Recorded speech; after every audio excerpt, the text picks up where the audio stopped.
Ndabaramukije. Muri uyu mwanya tugiye kurebera hamwe kimwe mu bitekerezo by'umushinga w'ubwiyunge nyakuri ku birebana n'amoko y'Abanyarwanda. Ikiganiro mugiye kukigezaho nanjye Musomesha Aloyizi, umuyobozi n'umuhuza w'umushinga w'ubwiyunge nyakuri, umushinga wigenga kandi utabogamiye kuri politiki y'amashyaka n'ubutegetsi. Ndagira nti inyabutatu nyarwanda ifungiyemo inzirakarengane z'amoko ya politiki. Ukwishyira ukizana biri muri kamere ya buri muntu. Iyi nteruro niyo natangiriyeho mu gitabo nanditse ndangiza amashuri makuru mu kwezi kwa gatandatu mu mwaka w'1990 ku birebana n'ifungwa rinyuranyije n'amategeko n'uburyo rihanwa mu mategeko mpanabyaha y'Abanyarwanda. Inyito y'icyo gitabo nayihisemo kubera ibyo nari narabonye mu kazi k'inzego z'ubucamanza nakozemo mbere yo kujya muri ayo mashuri. Akarengane bamwe mu bagororwa kera bitaga abanyururu bakorerwaga n'abafite ububasha bwo gufunga ndetse n'abatabufite, bagafungwa bazira ubusa mu buryo bunyuranyije n'amategeko y'igihugu ndetse n'amahame mpuzamahanga y'uburenganzira bw'ikiremwamuntu, barengana ariko bakabura kirengera. Nasabaga ko abo bagororwa barekurwa. Muri icyo gitabo nerekanye ko ababaga babafunze muri ubwo buryo batabihanirwaga kandi nyamara amategeko abiteganya. Nyuma y'amezi 3 gusa intambara yahise itangira mu kwezi kwa 10 mu mwaka w'1990, maze ibintu bijya irudubi. Kuva icyo gihe akarengane kariyongereye kurushaho kubera imfungwa nyinshi za politiki zaziraga ubusa. Nyuma y'intambara na jenoside, imfungwa zabaye nyinshi cyane mu magereza, ari abakoze iyo jenoside n'abandi barenganaga. Mu kazi kanjye k'ubwavoka ufatanyije n'umuryango urengera uburenganzira bw'ikiremwamuntu Liprodor, natanze ibiganiro hirya no hino mu gihugu ku byerekeranye n'amategeko agenga ifatwa n'ifungwa mu buryo bwo kwigisha abaturage uburenganzira bwabo no kwibutsa abashinzwe kuyubahiriza aho ububasha bwabo bugarukira. Ibyo ni mu butabera. Muri iki kiganiro ndashaka kwerekana ko no muri politiki Abanyarwanda bamaze imyaka myinshi bafungiye mu yindi gereza yitwa inyabutatu mu buryo bunyuranyije n'amategeko n'amahame mpuzamahanga y'uburenganzira bw'ikiremwamuntu. Kubera izo mpamvu bakaba bakwiye kuyivamo. Muti ibyo tubwiye ni ibiki? Ni kubera ko abatubwiye ko Hutu, Tutsi na Twa ari amoko y'Abanyarwanda hari byinshi baduhishe. Ntibatubeshye gusa, ahubwo baratuboshye badufungira muri iyo nyabutatu baturenganya, nuko badutera ubwoba ngo niba udashaka kuba umuhutu, umututsi cyangwa umutwa ngo ubwo nturi umunyarwanda. Kera ngo umwami wenyine niwe utaragiraga ubwo bwoko, nyamara birazwi ko abami ngo bari abatutsi. Guhatira Abanyarwanda kuba mu nyabutatu ubabwira ko ari wowe wenyine udafite ubwoko kandi uri umunyarwanda nkabo, ibyo ni igitugu cyubakiye ku kinyoma. Ikindi gitugu nanone ni uguhatira Abanyarwanda kuba mu ishyaka rimwe ngo nuko ari ryo riri ku butegetsi. Ibyo nabyo Abanyarwanda turabizi. Uko ingoma z'ubutegetsi zagiye zisimburana, nako zakomeje kutubeshya no kutuboha. Abategetsi bamwe baratubwira ngo Abanyarwanda twese turi mu mbaga y'inyabutatu ibumbye amoko, abandi ngo twibumbiye mu bwato bw'ishyaka rimwe rukumbi ritavangura amoko, abandi ngo twese turi mu muryango umwe w'Abanyarwanda utagira amoko, n'ibindi n'ibindi. Abo bose ubutegetsi bwabo bakabushingira kuri ayo moko. Disikuru zabo zikarangwa no kubeshya ko ngo intambara zacu ngo ari iz'amoko. Bakaduhisha ibibazo by'ubutegetsi bafitanye hagati yabo, maze bakabigereka ku moko bakayitwikira. iyo ni imwe mu mpamvu mvuga ko ayo moko ari aya politiki. Ndaza kubisobanura. Ibyo binyoma bigomba rero kuranduka burundu, abanyarwanda tukibohora by'ukuri. Ingingo ya kabiri y'itangazo rya UNESCO ryo kuwa 27 Ugushyingo umwaka w'1978 ku bwoko n'akarengane gashingiye ku moko iragaragaza neza ko inyabutatu nyarwanda nayo yuzuyemo ikinyoma cy'irondakoko. Iyo ngingo irashimangira kandi ibikubiye mu nyandiko n'ikiganiro nise Nitwibohore ingoyi y'ingengabitekerezo z'amoko ya politiki, ubwo nerekanaga ko izo ngengabitekerezo zihonyora uburenganzira bw'ikiremwamuntu. Kubera ko inyandiko y'umwimerere y'iyo ngingo iri mu rurimi rw'Igifaransa, ariko nkaba narayihinduje mu rurimi rwacu rw'Ikinyarwanda, nahisemo kuyisoma muri izo ndimi zombi. Igizwe n'ibice bitatu. Igice cya mbere kiragira kiti: inyigisho iyo ari yo yose igereranya kandi igasumbanya inkomoko z'amoko by'abantu ku buryo iha bamwe ubwibone n'ubuzare bwo kuyobora abandi no kuba babishatse bashobora kubatsemba nk'aho bo atari abantu buzuye, isumbanya abantu. Bene iyo nyigisho nta reme ifite, ntinashobora kugumaho kuko nta mpamvu n'imwe ishingiyeho, ikaba ahubwo yototera amahame remezo n'imigenzo myiza biranga inyokomuntu. Mu Gifaransa icyo gice kiragira kiti: toute théorie faisant état de la supériorité ou de l'infériorité intrinsèque de groupes raciaux ou ethniques qui donnerait aux uns le droit de dominer ou d'éliminer les autres, inférieurs présumés, ou fondant des jugements de valeur sur une différence raciale, et sans fondement scientifique, et contraire aux principes moraux et éthiques de l'humanité. Igice cya kabiri kiragira kiti: irondakoko rigirwa n'intekerezo zose zishingiye ku mavuko n'ubwoko, imyifatire igendera ku karengane gashingiye ku moko, n'imyumvire ivangura. Iryo rondakoko rikagaragarira nanone kandi mu mabwiriza, amategeko, imigenzo n'imigirire y'inzego za leta ziba zarashyiriweho kwimakaza ubusumbane mu bantu, ku buryo hahoraho imyumvire ififitse mu mikorere n'imibanire y'abantu bihereye ku busumbane bwitwa ko bufite impamvu zumvikana. Iryo rondakoko kandi rinagaragazwa n'amategeko cyangwa amabwiriza bihumeka ivangura, rikagaragazwa kandi n'imyumvire kimwe n'ibikorwa byototera umubano mu bantu. Iryo rondakoko ni inzitizi ku iterambere n'ubwisanzure by'abarigirirwa, kandi rituma abarikurikiza bakanarigenderaho bagenda baba babi kurushaho, rikagonganisha abaturage hagati yabo, rikaba kandi n'inzitizi mu butwererane hagati y'ibihugu ku buryo rishyamiranya abaturage. Iryo rondakoko rinyuranye cyane n'amahame remezo agenga amategeko mpuzamahanga, kandi rikaba riburizamo amahoro n'umutekano by'abatuye isi.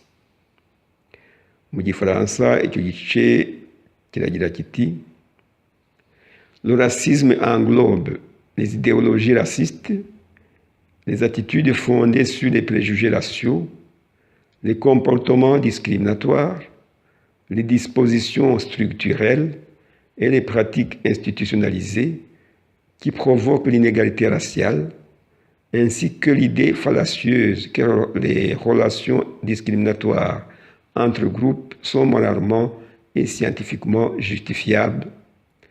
Ils se manifestent par des dispositions législatives ou réglementaires et par des pratiques discriminatoires, ainsi que par des croyances et des actes antisociaux, il entrave le développement de ses victimes, pervertit ceux qui le mettent en pratique, divise les nations au sein d'elles-mêmes, constitue un obstacle à la coopération internationale et crée des tensions politiques entre les peuples. Il est contraire aux principes fondamentaux du droit international et, par conséquent, il trouble gravement la paix et la sécurité internationale.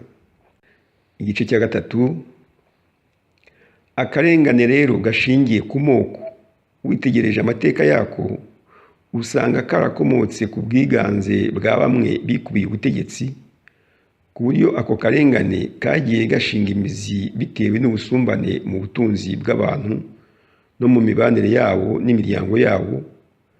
Iryo vangura rikaba rigamije no mu gihe tugezemo guhamya ubusumbane mu bantu. Bene iryo vangura rero ntiryagombye kugumaho kuko nta mpamvu n'imwe rishingiyeho.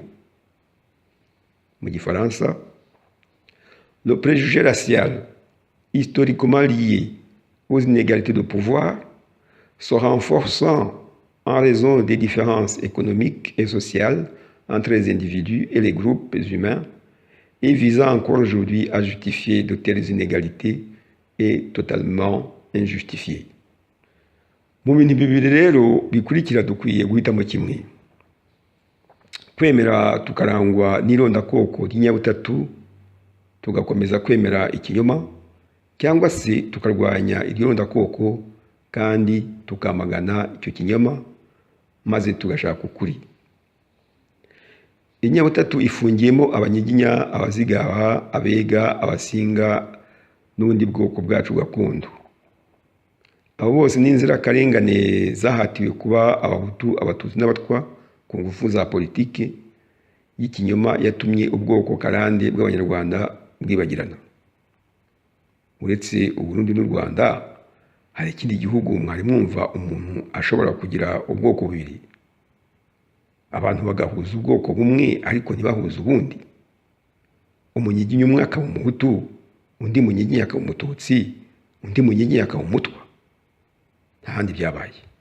Na mbere y'uko abakoloni baza mu Rwanda rero, ayo moko y'abahutu, abatutsi n'abatwa nabwo yari aya politiki, kuko ubutegetsi bwariho nabwo bwari bugizwe n'abanyepolitiki, ari nabo bashyizeho ayo moko bashingiye ku karengane kakomotse ku bwiganze bwa bamwe bikubiye ubutegetsi, ku buryo ako karengane kagiye gashinga imizi bitewe n'ubusumbane mu butunzi bw'abanyarwanda no mu mibanire yabo n'imiryango yabo.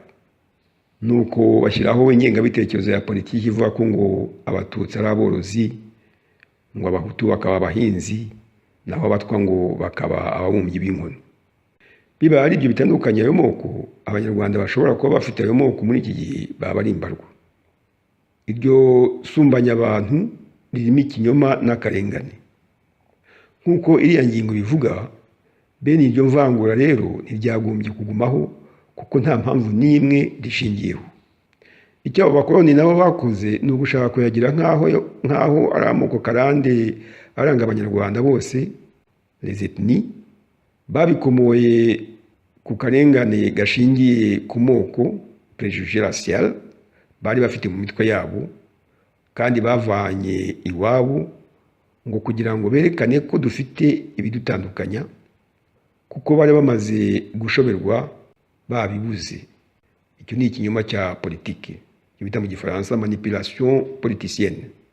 Amoko y'inyabutatu niyo agize abanyepolitiki bacu ku butegetsi, na mbere hose abakoloni bataraza mu Rwanda, kuko ariyo buri gihe bakoresha.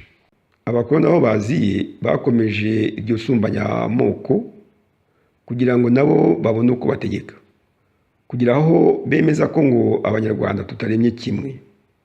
Nyuma nibwo abo bategetsi bose batangiye gucuranwa ubutegetsi. Abategetsi b'abanyarwanda bati ibiryo by'ubutegetsi ni ibyacu, mugomba gusubira iwanyu tukabona ubwigenge, aho bababwiye bati turashaka gusubirana ubwigenge bwacu. Abazungu nabo bati ibiryo natwe ni ibyacu kuko twabishyizemo isosi yacu, kandi ntimuramenya gutegeka neza. Inkubiri y'ubwigenge ije abazungu bagenda batseta ibirenge. Ari nayo mpamvu nyuma y'ikiswe ubwigenge, noneho muri ibyo biryo by'ubutegetsi by'abanyepolitiki bacu, abanyamahanga bamwe bifuza guhora bashyiramo umunyu, uwo ni umugani uriho mu Kinyarwanda, kugira ngo bakomeze kugira ijisho mu mitegekere y'igihugu cyacu kubera amafaranga y'imfashanyo n'inguzanyo baduha. Mu bihugu byinshi byakoronijwe nuko bigenda. Abanyarwanda bavuga ko amoko abaho bafite ukuri kuko ari amoko ya politiki, akaba no mu mitwe y'abayemera, ariko n'abavuga ko atabaho nabo bafite ukuri kuko atari amoko gakondo kandi ntabi mu mitwe y'abatayemera n'abatayazi. Niyo mpamvu ayo moko ariho atariho. Harabura ikintu kimwe gusa kugira ngo yibagirane burundu. Harabura politiki impuza abanyarwanda, ni ukuvuga politiki ihamye irengera kandi yubahiriza uburenganzira bwa buri munyarwanda wese, kubera ko ingengabitekerezo z'ayo moko ya politiki zibereyeho kubuhonyora kuko zitanya kandi ziteranya abanyarwanda. Umunsi iyo politiki nshya yashinze imizi, abacuzi n'abacuruzi b'izo ngengabitekerezo bazaburiramo kuko bazagira igihombo gikomeye, naho abacuzwaga ibyabo n'ayo moko bahabonera inyungu itagira ingano, bityo rubanda rwiruhutse.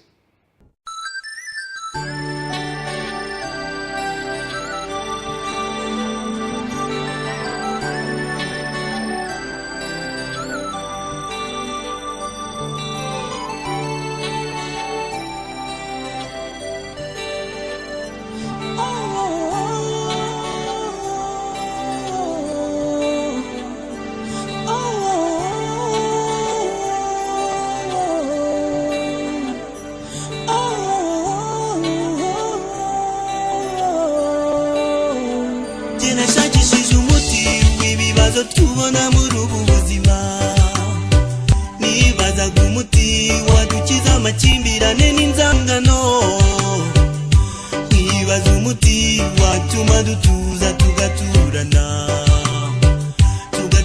dutuje, dusangira ibyo dutunze tugahumeka amahoro, tugaturana dutuje, dusangira ibyo dutunze tugahumeka amahoro, amahoro, tugasakaza amahoro, tugatura mu mahoro, tugahumeka amahoro, tukaririmba amahoro, tugasakaza amahoro, tugatura mu mahoro, tugahumeka amahoro.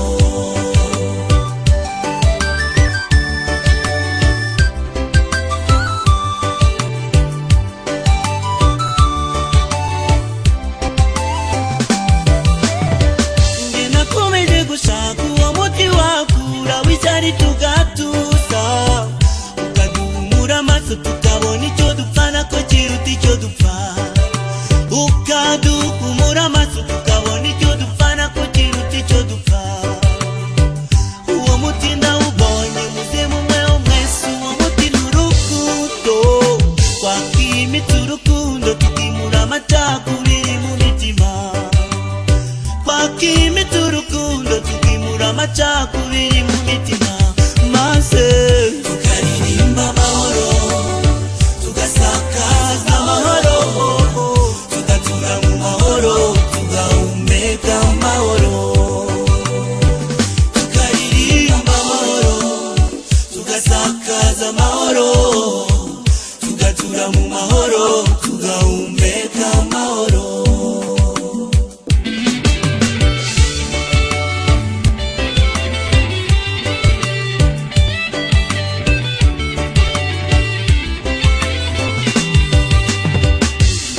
Intambara zakomeza kwiyongera, ni kukivangura cyahabwa intebe, isari n'ubugome ni kuki byacumbikirwa, ni kuki abantu bakomeza kuzira uko basa, ukazira ubwoko bwawe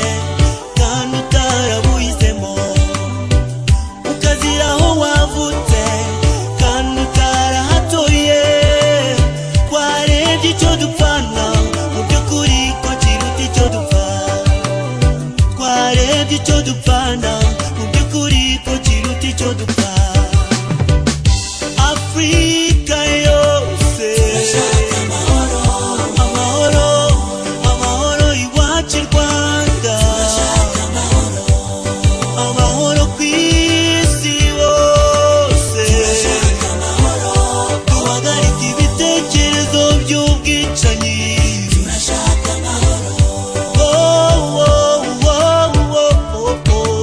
turashaka amahoro turashaka amahoro amahoro amahoro turashaka amahoro amahoro turashaka amahoro amahoro iwacu turashaka amahoro turashaka amahoro turashaka amahoro